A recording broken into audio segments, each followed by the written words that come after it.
ഒരു 18, 19, 20 years ഉള്ള ഒരു കുട്ടി. She's A singer. അപ്പം അവരെ കൂടെ ചോദിക്കാനും പറയാനും ആരും ഇല്ലാത്തത് കൊണ്ട് അവരെ ഒരു ഫ്ലാറ്റില് നമ്മളന്ന് ദുബായ് പോയ സമയത്തില് ഏതോ ഒരു ഫ്ലാറ്റില് ഏതോ ഒരാളെ കൂടെ ഒരു ലേഡീനെ കൂടെ തന്നെയാണ്, പക്ഷെ ഒരു ആർട്ടിസ്റ്റ് കൊണ്ടായി താമസിപ്പിക്കും. പക്ഷെ അതേ ചോദ്യം നമ്മളോട് ചോദിച്ചു.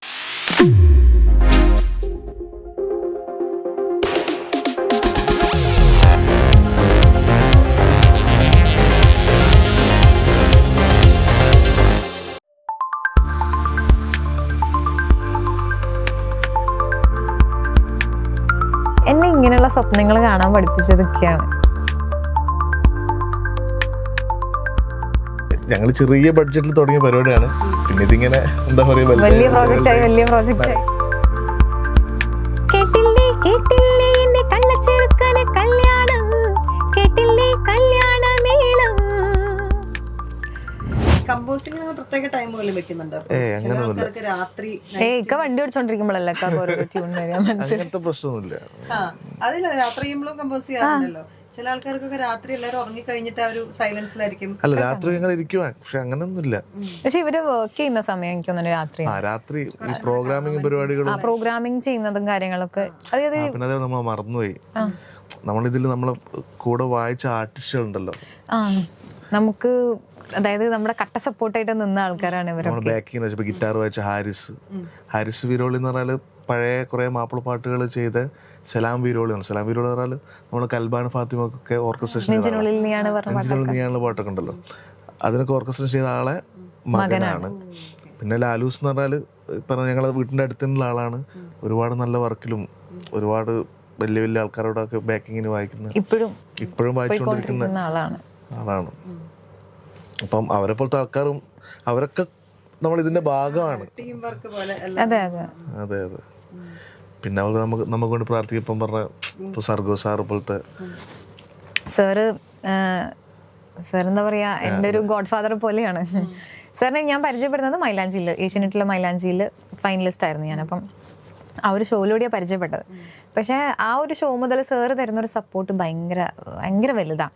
അദ്ദേഹത്തിന് അതിൻ്റെ ആവശ്യമില്ല. സത്യം പറഞ്ഞാൽ അദ്ദേഹം ഭയങ്കര തിരക്കുള്ള ഒരു ജീവിതം ജീവിച്ചുകൊണ്ടിരിക്കുന്ന, ഇപ്പം ബിഗ് ബോസ് വരെ ചെയ്തുകൊണ്ടിരിക്കുന്ന ഒരാളാണ്. അദ്ദേഹത്തിന് എൻ്റെ ഒരു ആവശ്യമില്ല. പക്ഷേ എനിക്ക് തോന്നുന്നു അദ്ദേഹം റിലേഷൻഷിപ്സിന് ഒരുപാട് വാല്യൂ കൊടുക്കുന്ന ആളാണ്. അത് ടുവേർഡ്സ് എനിക്ക് തോന്നുന്നു അദ്ദേഹത്തിൻ്റെ ലൈഫിൻ്റെ വരെ പുള്ളി അത് കൊണ്ടുപോകും. ഒരാളെ അദ്ദേഹത്തിന് വളരെ പ്രിയപ്പെട്ടതായാൽ അങ്ങനെ തന്നെയാണെന്ന് എനിക്ക് തോന്നുന്നു. അത് വലിയൊരു ബ്ലെസ്സിങ് ആയിട്ട് എനിക്ക് തോന്നിയിട്ടുണ്ട്. എൻ്റെ ലൈഫിൽ എന്തൊരു കാര്യം വന്നാലും ഞാൻ ആദ്യം അറിയിക്കുന്ന എൻ്റെ ഗുരുക്കന്മാരുടെ കൂട്ടത്തിലുള്ള ഒരാളാണ് സർഗോ സാർ. അപ്പം ഞാൻ ഈ ഒരു കാര്യം പറഞ്ഞപ്പോഴും സാർ അതാ പറഞ്ഞത്, ഒരുപാട് സന്തോഷമാണ്. ഇന്നലെയൊക്കെ എനിക്ക് തോന്നുന്നു സാർ അവിടെ നല്ല ലാലേട്ടൻ്റെ എപ്പിസോഡൊക്കെ ഇങ്ങനെ എടുത്തുകൊണ്ടിരിക്കുന്ന ടൈമാണ്. പക്ഷെ അതിൻ്റെ ഇടയിലും സാർ എനിക്ക് റെസ്പോണ്ട് ചെയ്തു. It means a lot actually. അതിനൊന്നും ആവശ്യമില്ല ചില ആളുകൾക്കൊന്നും, പക്ഷെ അവരതിനെ വാല്യൂ കൊണ്ട് കാണുന്നു. എന്നിട്ട് എന്നോട് പറഞ്ഞു ഒരുപാട് സന്തോഷമുണ്ട്, റിജിയുടെ ടാലന്റ് അനുസരിച്ച് റിജി എത്തേണ്ട അടുത്തിലേക്ക് എത്തിക്കൊണ്ടിരിക്കുകയാണെന്ന് എനിക്ക് തോന്നുന്നുണ്ട് എന്നൊക്കെ പറയുമ്പോൾ വലിയൊരു കാര്യമാണ്. അതായത് പിന്നെ ഈ ഇൻഡിപെൻഡന്റ് ട്രാക്കിന്റെ ഒരു ഗുണം എന്താ വെച്ചാൽ നമുക്ക് ഇഷ്ടപ്പെട്ട ജോണർ, അല്ല നമുക്ക് ഇഷ്ടപ്പെട്ട മൂഡ്, നമുക്ക് ഇഷ്ടപ്പെട്ട വരികൾ, നമുക്ക് ഇഷ്ടപ്പെട്ട ആൾക്കാരെ കൊണ്ട് ചെയ്യും.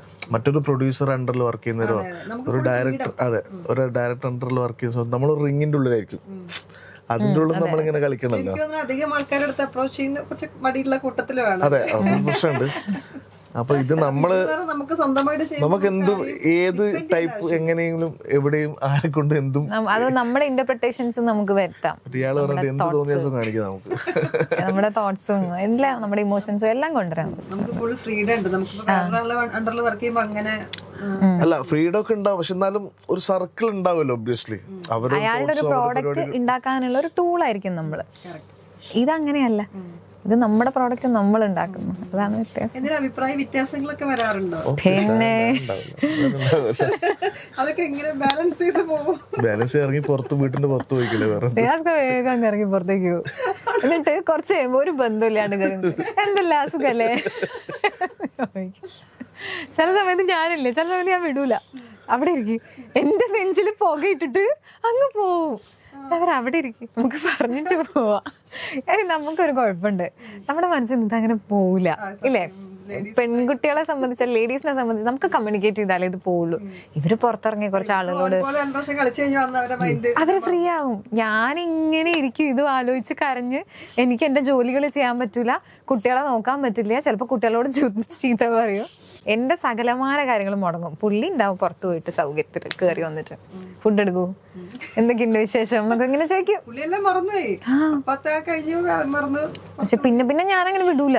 കാര്യം എനിക്കിത് ബേൺ ഔട്ട് ചെയ്തില്ലെങ്കിൽ എനിക്ക് നടക്കൂല. ഞാൻ അങ്ങനെ ഒരാളാണ്. എന്റെ മനസ്സിലൊന്നും എനിക്ക് ഇരിക്കൂല. എനിക്ക് എന്തെങ്കിലും ഉണ്ടെങ്കിൽ അത്യാവശ്യം മുഖത്തോക്കി പറയുന്ന ഒരാളാ. ഒന്നാമത് രണ്ടുപേരും മ്യൂസിക് ഫീൽഡും കൂടെ ആകുമ്പോ ഗുണമുണ്ട്. പക്ഷെ പെട്ടെന്ന് ഇണങ്ങും കേട്ടോ. ഞങ്ങള് ഒരുപാട് ലോങ് ടൈം അങ്ങനെ പോവില്ല. പാട്ട് പാടിക്കൊടുക്കൂ അതൊന്നുമില്ല. രജിയുടെ പാടിയ പാട്ടിൽ ഏറ്റവും ഇഷ്ടപ്പെട്ടുള്ള പാട്ട് ഏതാണ് ചോദിച്ചാൽ എന്താ പറയാ? കുടുങ്ങിയ പറഞ്ഞു ഇപ്പൊ തന്നെ അല്ലെങ്കിൽ അടി ഉണ്ടോ? ഒരു കഴിഞ്ഞ ജയിലർ എന്നുള്ള പടത്തില് നമ്മുടെ ഒരു ലല്ലുബി ഒരു പാട്ട് തന്നെ രാവണിയിൽ നിന്നിട്ട് ഞാൻ വിചാരിച്ചതായിരിക്കും പറയാം. അത് ഇഷ്ടമുള്ള പാട്ടാണ് പാടിയ പാട്ടിൽ. അതേപോലെ റിയാസിന്റെ പാട്ടിൽ ഏതാണ് നന്നായിട്ട് പാടുന്ന തോന്നിയ പാട്ട് ഏതാണ്? പാട്ട് പാടാറുണ്ടല്ലോ അതില്. എനിക്ക് ഇക്ക ശ്രീനിവാസ് സാറിനെ കൊണ്ടൊരു പാട്ട് പഠിച്ചിട്ടുണ്ടായിരുന്നു. നമ്മുടെ ഒരു കൈൻഡ് ഓഫ് ഒരു ഭയങ്കര സ്ലോ കൈൻഡ് ഓഫ് ഒരു മെലഡി.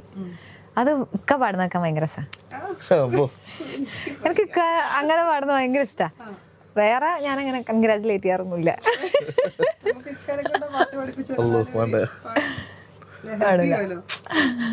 പണിയാ ഇവിടെ പറഞ്ഞ ഇതെല്ലാം പോയി പോകും. അതെ, ആൾക്കാർ ജഡ്ജ് ചെയ്യല്ലോ, ഇതിനാണ് ബൂസ്റ്റ് ചെയ്തത്. പാട്ട് റിജി അടുത്തൊരു ഗസലായിട്ടും പാടിക്കണം. പിന്നെ തീർച്ചയായിട്ടും ഞാൻ ഒറ്റയ്ക്കാണ് ചെയ്യാറ്. ആണ്. പക്ഷെ ഞാൻ എന്റെ അനിയൻ ഫുൾ അടുക്കള കുക്ക് ചെയ്യും, അഭിപ്രായങ്ങൾ പറയും, അല്ലെങ്കിൽ അതിന് ഉപ്പ് കൂടുതലാണെന്ന് നല്ല പറയും. ഞാൻ ഫുഡിന് അധികം അഭിപ്രായം പറയില്ല. എനിക്കൊരു സാധനം ഉണ്ടാക്കിയിട്ട് കുറ്റം പറയൂല. ഫുഡിനൊന്നും എന്ത് കൊടുത്താലും കഴിക്കും. എന്താ വെച്ചാൽ എനിക്കത് ഉണ്ടാക്കാനോ അല്ല അതിന്റെ പരിപാടികളോ അറിയില്ല. അറിഞ്ഞാലാണ് പ്രശ്നം. ഇവ ഭയങ്കര റിജിയ വീട്ടിലില്ലെങ്കിൽ ഞാൻ 3 നേരം ഹോട്ടലിൽ പോയിട്ട് കഴിച്ച് തിരിച്ചു വരും. അത്രേ ഉള്ളൂ. അങ്ങനത്തെ പ്രശ്നം നിർബന്ധമൊന്നുമില്ല. മാക്സിമം അഡ്ജസ്റ്റ് ചെയ്യും. അതായത് ഇപ്പൊ എനിക്ക് ഇക്കാക്ക് അറിയുന്ന കുറെ കാര്യങ്ങളാണല്ലോ. ഇപ്പൊ ഞാൻ ഷോസിന് പോയാലോ അല്ലെങ്കിൽ റെക്കോർഡിങ്സ് ഉണ്ടെങ്കിലോ ഒക്കെ നമ്മള് കുറച്ച് ഭയങ്കര ബേണായിട്ടായിരിക്കും ചിലപ്പം വരുന്നുണ്ടാവുക. വന്നിട്ടുണ്ടാക്കാൻ എന്നോട് ഒരിക്കലും പറയാറില്ല. അതൊക്കെ എനിക്ക് ഭയങ്കര അടിപൊളിയായിട്ട് സപ്പോർട്ട് ചെയ്യുന്ന ആളാട്ടോ. വാങ്ങിച്ചോ, എവിടെ നിന്ന് വെച്ചാൽ വാങ്ങിച്ചോ, അല്ലെങ്കിൽ വാങ്ങിച്ചു കൊണ്ട് ഉള്ള സമയമാണ് ഇക്ക വാങ്ങിച്ചോണ്ട് തരും. അപ്പോൾ ഇല്ലെങ്കിൽ കുട്ടികളുടെ അടുത്തും പറയും അഡ്ജസ്റ്റ് ചെയ്യണം, ബുദ്ധിമുട്ടിക്കരുത് ഇങ്ങനെ എന്നിട്ട്. അതൊക്കെ ഭയങ്കര അടിപൊളിയാണ്. ഇരിക്കാൻ പറ്റില്ല. ബേസിക്കലി എന്താ വെച്ചാൽ ഏറ്റവും വലിയ കോമഡി എന്താ വെച്ചാൽ എൻ്റെ ഉമ്മാന്റെ കുടുംബവും ഉപ്പാന്റെ കുടുംബവും അവിടുത്തെ ഫേമസ് കുക്കുമാരാണ്. അതായത് എൻ്റെ വല്യപ്പാൻ്റെ അനിയൻ എന്ന് പറഞ്ഞാൽ ആ ഒരു സർക്കിളിലെ ഏറ്റവും വലിയ ഏറ്റവും നല്ല ബിരിയാണി, കല്യാണ ബിരിയാണി ഉണ്ടല്ലോ, ബിരിയാണി അല്ലെങ്കിൽ ഇപ്പോഴത്തെ ജനറേഷൻ വരെ മൂപ്പറ എന്താ പറയുക ശിഷ്യന്മാരെന്ന് എല്ലാവരും പറയാം. അപ്പം ശരിക്കും ഞങ്ങൾ അടുത്ത് അങ്ങനെ ഞങ്ങൾ അടുത്ത ഇൻഡിപെൻഡന്റ് ട്രാക്ക് അങ്ങനെ ഒരു പ്ലാനിലാണ് ബിരിയാണി അല്ലെങ്കിൽ അങ്ങനെ അതിന്റെ ഒരു കൺസെപ്റ്റില് കല്യാണ ബിരിയാണി അല്ല സാധാ ബിരിയാണി, കോഴിക്കോട് ബിരിയാണി തലശ്ശേരി ബിരിയാണി എന്നാണ് ബേസിക്കലി പറയാ. തലശ്ശേരി ബിരിയാണി ആണല്ലോ അങ്ങനെ പറയാം. ദം ബിരിയാണി നമ്മൾ അങ്ങനെയാണല്ലോ പറയാ, തലശ്ശേരി ബിരിയാണി എന്ന് പറയാം. അപ്പൊ മൂപ്പറാണ് അവിടുത്തെ ഫേമസ്, എടക്കണ്ടി അസൈനാറിനാണ് പേര്. അപ്പം മൂപ്പറാണ് അവിടുത്തെ ഫേമസ്. അവരോ ചെറുമകനാണ്. പക്ഷെ എന്റെ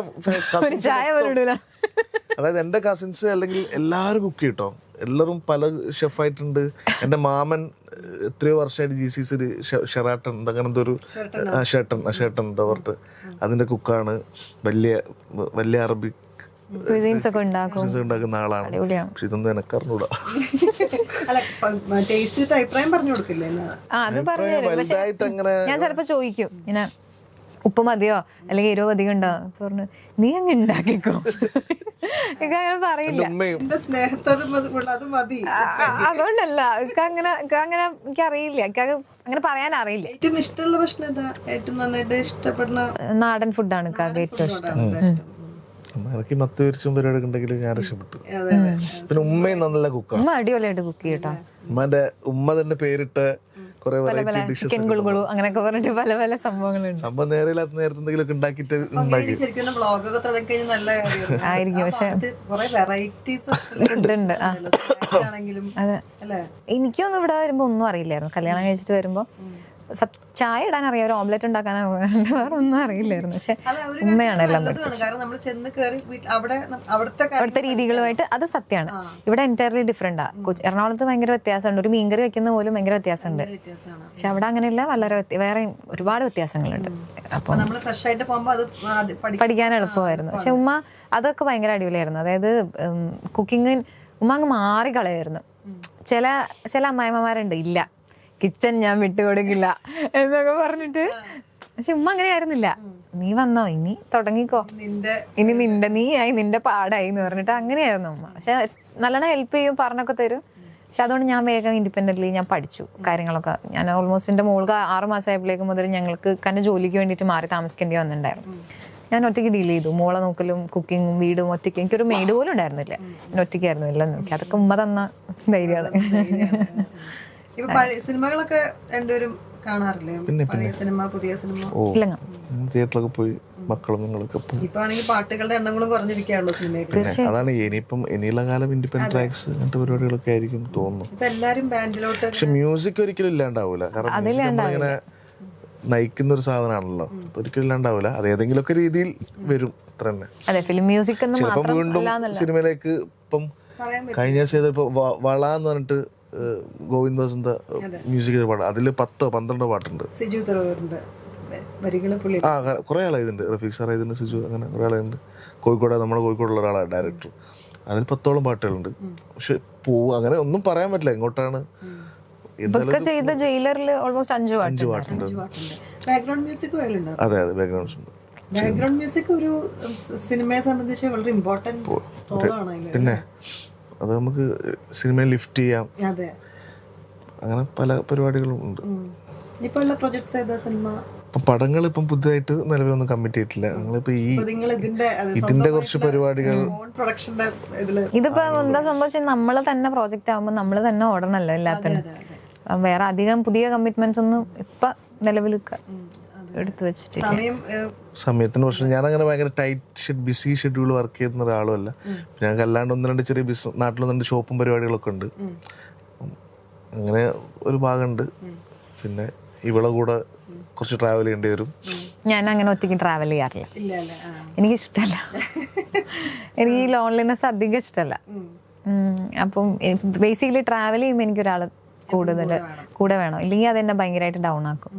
എനിക്കിങ്ങനെ സംസാരിക്കണം, അല്ലെങ്കിൽ എന്നെ കെയർ ചെയ്യാൻ ഒരാൾ വേണം. എനിക്ക് അത്യാവശ്യം നന്നായി കെയർ ചെയ്യും. നമ്മളെവിടെയെങ്കിലും ട്രാവലോ എന്താണെങ്കിലും എപ്പോഴാണെങ്കിലും. അപ്പം അതില്ലാണ്ട് എനിക്ക് നടക്കൂല. അല്ലെങ്കിൽ എൻ്റെ വാപ്ചി വേണം. അപ്പോൾ എന്താണെങ്കിലും ഞാൻ ഒറ്റയ്ക്ക് എവിടെയും അങ്ങനെ മാക്സിമം. ചിലപ്പോൾ ഷൂട്ട്സ് ഒക്കെ ഉണ്ടെങ്കിൽ ഇപ്പൊ രാവിലെ ഇപ്പൊ സീൻ്റെ ഒക്കെ ഷൂട്ടാണെങ്കിൽ രാവിലെ പോയാൽ വൈകുന്നേരം വരെ സെറ്റിൽ ഇരിക്കണം. അപ്പൊ മാത്രമൊക്കെ വരില്ല. അല്ലാണ്ട് അത് പോസ്റ്റ് ആവും, ഭയങ്കര പോസ്റ്റാ. അല്ലെങ്കിൽ അധികം ഒക്കെ ഉണ്ടാവും. ഞാനിപ്പം GCC പോണെങ്കിലും ഷോസിന് പോണെങ്കിലും ഒക്കെ ഞാൻ പറയും. ഇപ്പൊ അധികം ഫീമെയിൽ ആർട്ടിസ്റ്റുകളൊക്കെ ഒറ്റയ്ക്ക് ട്രാവൽ ചെയ്യാറുണ്ട്. അതൊരു അഡ്വാൻറ്റേജ് ആണ് അവർക്ക്. ഇപ്പം പക്ഷെ എൻ്റെ കൂടെ ഇപ്പോൾ ഒരാൾ വരുമ്പോൾ ഡെഫിനറ്റ്ലി അതൊരു ഡിമാൻഡിങ് ആണ് എന്ന് പറയാറുണ്ട്. അങ്ങനെ അല്ലാത്ത ആർട്ടിസ്റ്റുകൾ വരുന്നുണ്ടല്ലോ എന്നൊക്കെ പറയാറുണ്ട് ആക്ച്വലി. പക്ഷെ ഞാൻ പോവാറില്ല. എനിക്കത് കംഫർട്ടല്ല ആണ്. ഞാൻ ഒരുപാട് പ്രശ്നങ്ങൾ ഞാൻ കണ്ടിട്ടുണ്ട്, കൺമുന്നിൽ കണ്ടിട്ടുണ്ട്. അതുകൊണ്ട് ഐ നെവർ സപ്പോർട്ട് അങ്ങനത്തെ ഒരു കാര്യത്തിന്. ഞാൻ ആരെയും സപ്പോർട്ട് ചെയ്യില്ല. അങ്ങനെ വീണ് എൻ്റെ കൂടെ നമ്മളെ കൂടെ വന്നൊരു ഫീമെയിൽ ആർട്ടിസ്റ്റിന് നമുക്ക് അതിൽ നിന്ന് ഊരിയെടുക്കേണ്ട വന്നിട്ടുണ്ട്. അവർക്ക് ചോദിക്കാനും പറയാനും ആരും ഇല്ല എന്നുള്ളത് കൊണ്ട് അവരെ വേറൊരു പെയിങ് ഗസ്റ്റിനെ പോലെ ഒരു ഫ്ലാറ്റിൽ കൊണ്ട് താമസിപ്പിക്കും. അവരെന്നൊന്നും പറയാനല്ലോ, ഒരു ചെറിയ കുട്ടി, ഒരു 18, 19, 20 years ഉള്ള ഒരു കുട്ടി. She's A singer. അപ്പം അവരെ കൂടെ ചോദിക്കാനും പറയാനും ആരും ഇല്ലാത്തത് കൊണ്ട് അവരെ ഒരു ഫ്ലാറ്റില്. നമ്മളന്ന് ദുബായ് പോയ സമയത്തില് ഏതോ ഒരു ഫ്ലാറ്റില് ഏതോ ഒരാളെ കൂടെ, ഒരു ലേഡീനെ കൂടെ തന്നെയാണ്, പക്ഷെ ഒരു ആർട്ടിസ്റ്റ് കൊണ്ടായി താമസിപ്പിക്കും. പക്ഷെ അതേ ചോദ്യം നമ്മളോട് ചോദിച്ചു. ഇൻ ദ സെയിം വെഹിക്കിൾ നമ്മൾ ഇരിക്കുന്ന സമയത്ത് നമ്മളോട് ചോദിച്ചു. പക്ഷെ പറഞ്ഞു നടക്കൂല, അങ്ങനെ പറ്റില്ല, ഹോട്ടൽ തന്നെ വേണം. പോയപ്പോഴുള്ള അവസ്ഥയാണ് ദുബായിൽ. റിയാസ്ക പറഞ്ഞു നടക്കൂല. മേ ബി അത് ഒരിക്കലും ഞാൻ ഒറ്റയ്ക്ക് പറഞ്ഞിരുന്നെങ്കിൽ അവിടെ അത്ര മേ ബി ആളുകൾ കേൾക്കുമ്പം പറയാം അത് നിങ്ങൾ റെസ്പോണ്ട് ചെയ്യുന്ന രീതിയുടെ പ്രശ്നമാണ്, അങ്ങനെയാണ് ഇങ്ങനെയാണ്, പ്രശ്നമാകാത്തതുകൊണ്ട്. ആ ഒരു നാട്ടിൽ നമുക്ക് ഒറ്റയ്ക്ക് ചെയ്യാൻ പറ്റുന്നതിന് കുറച്ച് ലിമിറ്റേഷൻസ് ഉണ്ട്. ആ ഒരു ടൈമിലാണ് ഞാൻ പറയുന്നത്. നിയമങ്ങളൊക്കെ നമുക്ക് ഹെൽപ്പ് ചെയ്യും ഡെഫിനറ്റ്ലി. ഇതിനൊക്കെ ഒരു ടൈം എടുക്കും.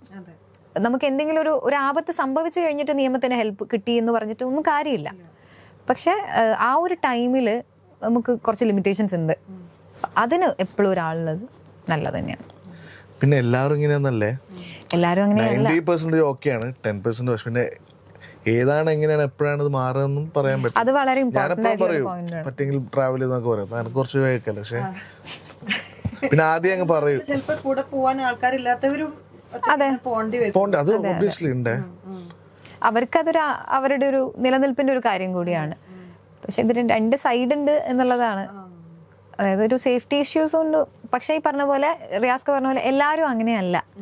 ഒരുപാട് നല്ല ആളുകളുണ്ട് ഈ ഷോസ് ചെയ്യുന്ന, നമ്മളെ എല്ലാ വർഷവും കൊണ്ടുപോകുന്ന ഒരുപാട് നല്ല ആളുകൾ. ഇപ്പം ഒരു 10-ൽ 1 ഇങ്ങനെ ഉണ്ടാവുള്ളൂ. പക്ഷെ അങ്ങനെ ഒരു പണി നമുക്ക് കിട്ടിക്കഴിഞ്ഞാൽ മെന്റലി നമ്മളെ വല്ലാണ്ട് അത് ബാധിക്കും.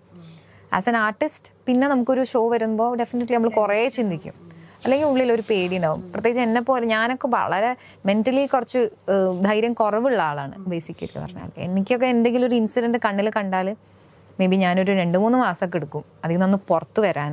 അത് കാക്കൊക്കെ നല്ലോണം അറിയാം. അതുകൊണ്ട് അങ്ങനെ വിടാത്തതും. കാരണം നമ്മൾ ചെയ്യണ വർക്കും അതാണല്ലോ.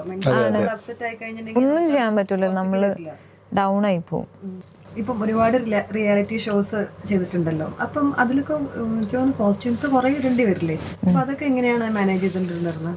കോസ്റ്റ്യൂംസ് ആദ്യമൊക്കെ നമ്മളെ ഒരു ടീനേജ് പ്രായമല്ലേ, അപ്പൊ സ്വന്തം സെലക്ഷൻ ഒക്കെയാണ്. എനിക്ക് വാപ്ചിയാണ് എൻ്റെ കൂടെ ഉണ്ടാവുക. എൻ്റെ ഉമ്മച്ചിക്ക് അങ്ങനെ എപ്പോഴും ട്രാവൽ ചെയ്യാൻ പറ്റുന്ന ഒരു ഹെൽത്ത് കണ്ടീഷൻ ആയിരുന്നില്ല. ഇപ്പോഴും അങ്ങനെയല്ല. അപ്പം വാപ്ചി ആയതുകൊണ്ട് വാപ്ചിക്ക് അങ്ങനെ ഒരു എന്തിടണം അങ്ങനെ ഒരു പ്രശ്നമൊന്നും ഇല്ല. ഞാൻ ഓക്കെ ആവുന്ന എന്തും ഇടാം, അങ്ങനെയായിരുന്നു വാപ്ചിക്കും. പക്ഷെ അത്യാവശ്യം വൃത്തിയുള്ളത് ഇടണമെന്ന് മാത്രമേ ഉള്ളൂ. അപ്പം പക്ഷെ ഇപ്പം കുറച്ചുകൂടിയൊക്കെ മുന്നോട്ട് വരുമ്പോഴേക്കും ഞാൻ ഇക്കാനോടൊക്കെ കൂടി ആലോചിച്ചിട്ട് എന്തെങ്കിലുമൊക്കെ ഡിഫറൻസ് വരുത്തണമല്ലോ. ഇപ്പൊ അതിനൊക്കെ പണ്ടത്തെക്കാളും കുറച്ചുകൂടി ഇമ്പോർട്ടൻസ് ഉണ്ട്. നമ്മുടെ അറ്റാറിനും എന്തിടുന്ന ഒരു ചെറിയ ആക്സസറിക്ക് പോലും അതിൻ്റെതായിട്ടുള്ള ഇമ്പോർട്ടൻസ് ഉണ്ട്. അപ്പം ഇപ്പം ഞാൻ കുറച്ച് ഷോസ് ഇപ്പം ചെയ്തുകൊണ്ടിരിക്കുന്ന സമയത്ത് ഇക്കാൻ്റെ ഒരു കസിൻ സിസ്റ്റർ ഉണ്ട്, അൻസില എന്നാണ് പേര്. അപ്പം അവൾക്കൊരു കൽക്കി എന്ന് പറഞ്ഞിട്ടൊരു ബുട്ടീക്ക് ഉണ്ട്.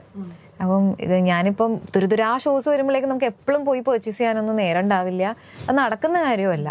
പിന്നെ ഒരു ഷോനിട്ടത് അടുത്ത ഷോനിടുമ്പോഴേക്കും അതും ഒരു മടിയാണ്. ഉറപ്പായിട്ടും ആളുകൾ ചോദിക്കും ഇതെന്താ ഇതേ ഉള്ളോ എന്ന് ചോദിക്കും. അങ്ങനെയാണ് അവസ്ഥ. അപ്പൊ അവള് എനിക്ക് ഭയങ്കര ഹെൽപ്പാണ്.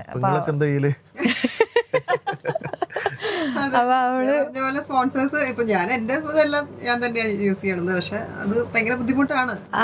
അതെ, എല്ലാവർക്കും അത് എപ്പോഴും എടുക്കാൻ പറ്റുന്ന ഒരു ഫിനാൻഷ്യൽ കണ്ടീഷൻ ആയിരിക്കണമെന്നില്ല. അപ്പം ഇവള് ആക്ച്വലി ഭയങ്കര ഹെൽപ്പാണ്. ആക്ച്വലി എനിക്ക് ഇവൾക്കൊരു ബുട്ടീക്ക് ഉണ്ട്.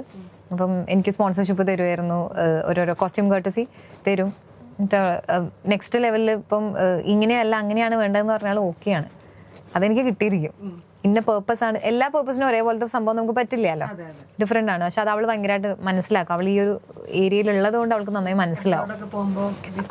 ഡിഫറെന്റ് കൈൻഡ് ഓഫ് സാധനങ്ങൾ വേണം. അപ്പൊ ഇവള് കുറെ ഡിസൈൻസ് പറഞ്ഞുതരും. ഉണ്ട്. ഞാൻ ഇപ്പം ക്യാപ്പൊക്കെ യൂസ് ചെയ്ത് തുടങ്ങി, ടർബൻ ക്യാപ്സ് ഒക്കെ യൂസ് ചെയ്ത് തുടങ്ങി. വേറെ ലുക്കാണ്. അത് കുറച്ചുകൂടി ഒരു പ്രോ ലുക്കാണ്. അപ്പം പക്ഷെ അത് പറ്റില്ല. കാഷ്വലി നമ്മളിപ്പോ ഒരു റെക്കോർഡിങ്ങിന് പോകുമ്പോൾ അത് പറ്റില്ല. അപ്പം അങ്ങനെയൊക്കെ തന്നെ വ്യത്യാസങ്ങളുണ്ടല്ലോ. അപ്പൊ അത് മനസ്സിലാക്കുന്ന ഒരാളെന്റെ കൂടെ ഉള്ളത് അവളാണ്. എന്ത് എനിക്ക് അത് ഭയങ്കര ആവശ്യമുള്ള സപ്പോർട്ടാണ് സത്യം പറഞ്ഞാല്. എനിക്കിപ്പം ഇക്ക ഇങ്ങോട്ട് വരുന്ന സമയത്ത് ഞാൻ ഇവിടെയാണ്, കൊച്ചിയിലാണ്.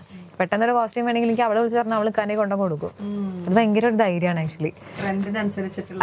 അതെ അതെ, അതെനിക്ക് ഓക്കെ ആയിരിക്കും. ബുട്ടീക്ക് പയ്യോളിയാണ്.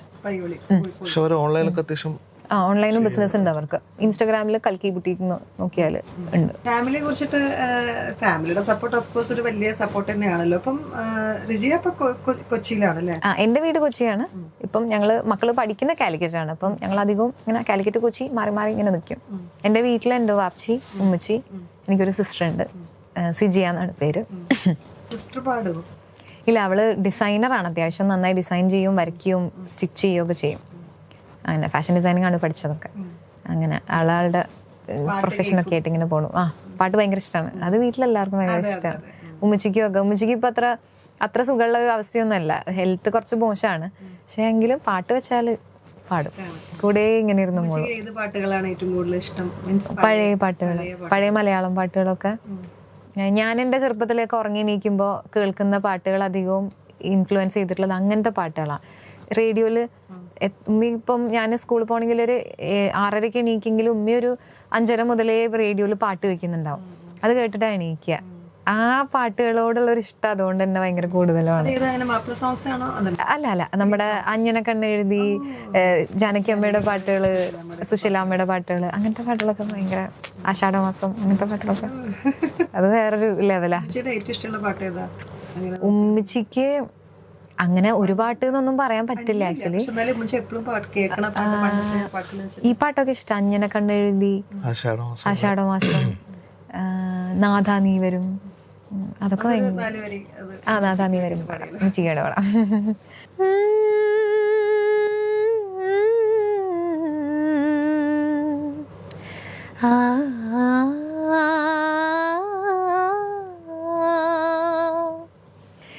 നാഥ നീ വരും കാലൊച്ച കേൾക്കുവാൻ കാതോർത്തു ഞാനിരുന്നു. താവക വീതിയിൽ എന്മിഴി പക്ഷികൾ തൂവൽ വിരിച്ചു നിന്നു. നാഥ നീ വരും കാലൊച്ച കേൾക്കുവാ. എന്ത് സുഖമുള്ള പാട്ട്, നല്ല സൗണ്ട് ആട്ടോ. Thank you. എന്തെങ്കിലും കോൾഡൊക്കെ കഴിക്കുവോ? നോക്കുന്നുണ്ടോ അങ്ങനെയൊക്കെ? നോക്കും. ചെറുപ്പം മുതലേ വാപ്ചി അങ്ങനെ ഒന്നും തരൂല, തണുപ്പുള്ള ഒന്നും തരൂല, കഴിക്കാൻ സമ്മതിക്കൂല. അന്ന് മുതലേ വാപ്ചിയൊക്കെ ഇതിനെ ഭയങ്കര സീരിയസ് ആയിട്ട് എടുക്കുന്ന ആൾക്കാരാ. അതുകൊണ്ട് തൈര് കഴിക്കാൻ അങ്ങനെ സമ്മതിക്കൂല. തൈര് കൂട്ടണ്ട വാവേന്ന് പറയും, കഴിക്കണ്ടെന്ന് തന്നെ പറയും.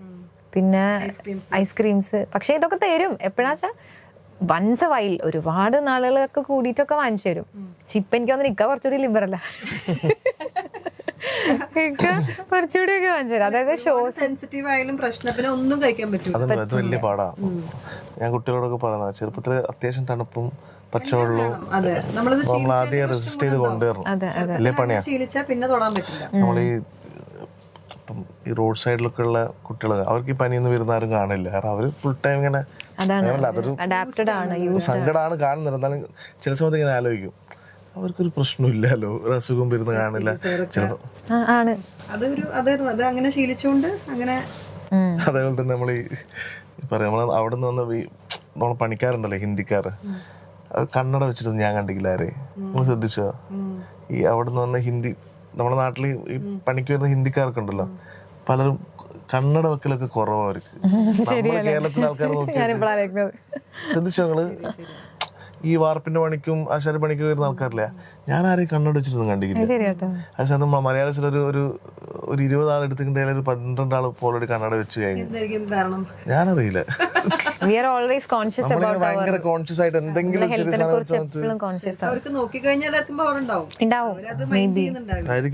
ആയിരിക്കാം. നമുക്ക് രണ്ടുപേർക്കും കൂടെ ഒരു പാട്ട് കേട്ടാലോ? എന്തായാലും രണ്ടുപേരും നല്ല ഇഷ്ടമുള്ള കംഫർട്ടബിൾ ആയിട്ടുള്ള ഒരു പാട്ട്. ചേട്ടനത് ക്യാമറ എടുത്ത് സെറ്റാക്കി വെക്കുന്നു, അതിന് മാത്രമൊന്നുമില്ല. ഓ സൈനവ, അഴകുള്ള സൈനവ, ഇളവാൻ കിടാവ് പോലെ വന്നതെന്തിനാണ്?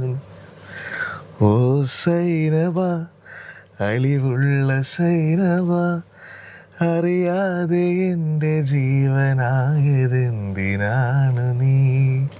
മാനല്ല ഞാൻ, ഇളമാനല്ല ഞാൻ, ഇളം തൂവൽ കൊണ്ടു കൂടു തീർക്കുമല്ലി പൈങ്കിളി. ഓ സൈനവ സൈനവ സൈനവ.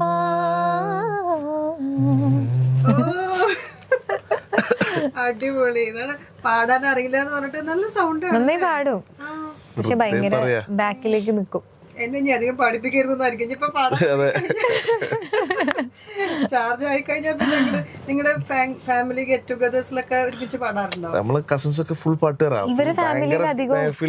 എല്ലാരും പാടും. ഏതെങ്കിലും ഒരു കല്യാണമൊക്കെ വന്നിട്ടുണ്ടെങ്കിൽ മൊത്തം ഫാമിലി ആയാലും ഇപ്പൊ എന്റെ ഫ്രണ്ട്സുകളായാലും നമ്മൾ ഏതെങ്കിലും ഒരു പരിപാടിക്ക് ഇരുന്ന് കഴിഞ്ഞാൽ പാട്ടാണ് വരിക. അത് അറിയുന്ന ആളും അറിയാത്ത ആളും കരോക്കെ വെച്ചിട്ടും അല്ലാണ്ടൊക്കെ എല്ലാവരും പാടും. നമ്മളവിടുത്തെ ഫാമിലീസ് ആയാലും ഫ്രണ്ട്സുകളായാലും ഒക്കെ പഠിക്കേണ്ട ആവശ്യമില്ലല്ലോ. ഇല്ല, അതാണ്. പക്ഷെ അതാണ് അങ്ങനെയുള്ളൊരു പ്രശ്നം. അതേ ഉള്ളൂ. ഇവരൊക്കെ ടെക്നിക്കലി കുറച്ചുകൂടി പഠിച്ചു കഴിഞ്ഞാൽ വേറെ ലെവലായിരിക്കും. കുറച്ചും കൂടെ പോളിഷ്ഡ് ആയിട്ട് പാടാൻ പറ്റും. കഴിഞ്ഞ ദിവസം ഞാൻ എന്റെ ഫ്രണ്ട്സൊക്കെ ചുമ്മാ ഇതിന്റെ കുറച്ച് ചില ഭാഗങ്ങൾ കേൾപ്പിച്ചിട്ടുണ്ടായിരുന്നു. അവർക്ക് കറക്റ്റ് ഷാർപ്പായിട്ട് ഉത്തരം പറയും. എടാ ഇത് എനിക്ക് ഇഷ്ടപ്പെട്ടില്ല, മറ്റേത് എനിക്ക് ഇഷ്ടപ്പെടും, അല്ലെങ്കിൽ അത് ഇങ്ങനെ ആയിരിക്കണം, അതിനാടെ ഒരു സ്റ്റോപ്പ് എന്നൊക്കെ ചോദിക്കും. അല്ല അവരെ തോന്നലുകൾ നമ്മൾ ഭയങ്കരമായിട്ട് എടാ ഇത് സംഭവമാണെന്ന് അങ്ങനൊന്നും പറയുന്നില്ല. എന്താണ് അതിന്റെ കറക്റ്റ് പരിപാടി അത് കറക്റ്റ് പറയും. പിന്നെ അത് നല്ലതല്ലേ, മനസ്സിലാവുമല്ലോ. കറക്റ്റ് പറയും. അതുപോലെ നമുക്കൊരു ഐഡിയ കിട്ടും. ഇപ്പൊ ഒരു പുതിയ പ്രോഡക്റ്റ് ഔട്ട് ഓഫ് സ്പേസ് ഒരാൾ കേട്ടാലല്ലേ നമുക്ക് പുറത്തൊരാൾ കേട്ടാൽ എങ്ങനെ ഉണ്ടാവും മനസ്സിലാവുള്ളൂ. നമുക്കൊരു ചിത്രം കിട്ടും. ഇതിങ്ങനെയായിരിക്കും വരിക എന്നുള്ളൊരു ചിത്രം. അതാ ഞാൻ പറഞ്ഞത്. ഇപ്പൊ ഇന്നലെ ഹിന്ദി പാട്ട് വെച്ചിട്ട് ഭയങ്കര അഭിപ്രായം. എടാ ഇത് നല്ല രസമുണ്ടല്ലോ പരിപാടികൾ. പക്ഷെ അവരെന്നെ എൻ്റെ അടുത്ത് പറയാറുണ്ട് ചില സാധനം കേട്ടോ ഇത് വേണ്ടേ അവർ പറയൂ.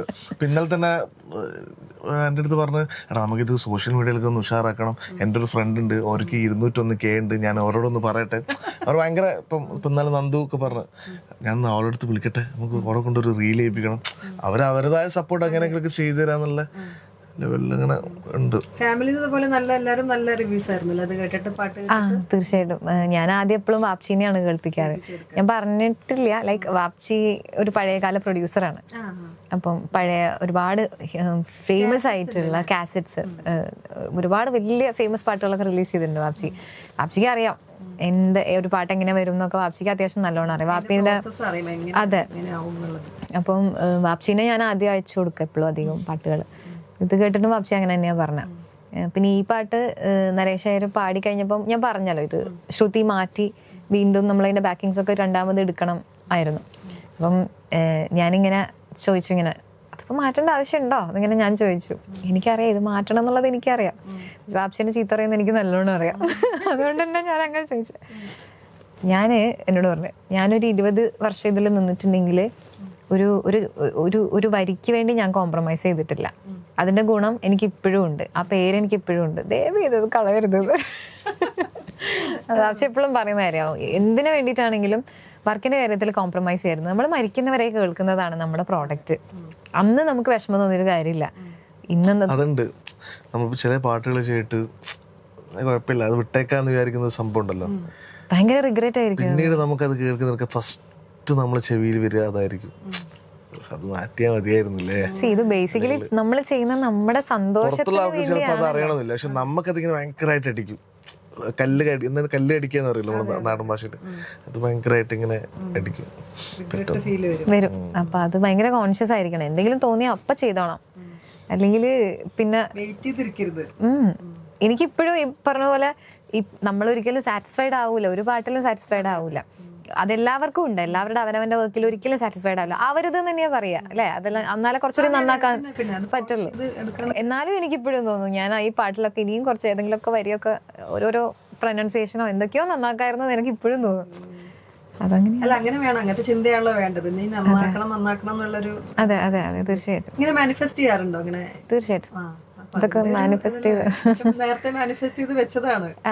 ഇതൊന്നും മാനിഫെസ്റ്റ് ചെയ്താണെന്ന് ഞാൻ ഒരിക്കലും പറയുന്നില്ല. കമ്പോസ് ചെയ്യുന്നത് ഞാൻ ചിന്തിച്ചിട്ടില്ല, സത്യം പറഞ്ഞാൽ ഞാൻ ചിന്തിച്ചിട്ടില്ല. പക്ഷെ ഇതിലേക്ക് ഞാൻ ഓട്ടോമാറ്റിക്കലി വന്നതാ. എനിക്കൊന്നും ഇക്ക ഉണ്ടാക്കിയൊരു വഴി കൂടെ ഞാൻ ഇങ്ങനെ വന്നു എന്ന് വേണമെങ്കിൽ പറയാം. അത്രയും ഇക്ക ആഗ്രഹിച്ചിട്ടുണ്ട്. ഇക്ക മേ ബി മാനിഫെസ്റ്റ് ചെയ്തിട്ടുണ്ടാവും ഞാൻ ഇങ്ങനെ ഇരിക്കണം എന്നുള്ളത്, ഞാനിത് കമ്പോസ് ചെയ്യണം എന്നുള്ളത്, എന്റെ പാട്ട് ഇറങ്ങണം എന്നൊക്കെ എന്നെക്കാളേറെ ഇക്ക ഡ്രീം ചെയ്തിട്ടുണ്ട് എന്നാണ് എനിക്ക് മനസ്സിലായതുള്ളൂ. പലപ്പോഴും നമ്മുടെ ജീവിതത്തിലെ തിരക്കിന്റെ ഇടയിൽ ഐ ലോസ്റ്റ് ടു ഡ്രീം ചിലപ്പോഴൊക്കെ. എനിക്ക് എൻ്റെതായിട്ടുള്ള ഒരുപാട് ഇഷ്യൂസും പേഴ്സണൽ പ്രശ്നങ്ങളും ഒക്കെ ഉള്ള ഒരാളാണ്. എൻ്റെ ഉമ്മച്ചീൻ്റെ ഹെൽത്ത് ഇഷ്യൂസ്, എൻ്റെ മക്കളുടെ പഠിത്തം കാര്യങ്ങൾ, ട്രാവല്, ഇങ്ങനെ ഒരുപാട് കാര്യങ്ങളുണ്ട്. നമ്മളെ ഹാൻഡിൽ ചെയ്തുകൊണ്ടിരിക്കുന്ന ഒരുപാട് കാര്യങ്ങളുണ്ട്. പോരാത്തതിന് കൺസേർട്സ് ഷോസ് ഒക്കെ വരുമ്പോൾ ഇതുമൊക്കെ നമ്മൾ തന്നെയല്ലേ ഒറ്റയ്ക്ക് ഷോസ് ചെയ്യുന്നതാണ് അധികവും ഞാൻ ചെയ്യാറുള്ളത്. എൻ്റെ സുലൈമാൻ ഇന്ത്യ ആണെങ്കിൽ ഇപ്പം നിതീഷേട്ടന് ഇപ്പം അധികവും ജോലിയും കാര്യങ്ങളൊക്കെ തിരക്കുകളൊക്കെ ഉള്ളപ്പം ഒറ്റയ്ക്ക് ഈ 2.5 hours ഡീൽ ചെയ്യുമ്പോൾ അതിൻ്റെതായിട്ടുള്ള പ്രഷർ വേറെയും ഉണ്ട്.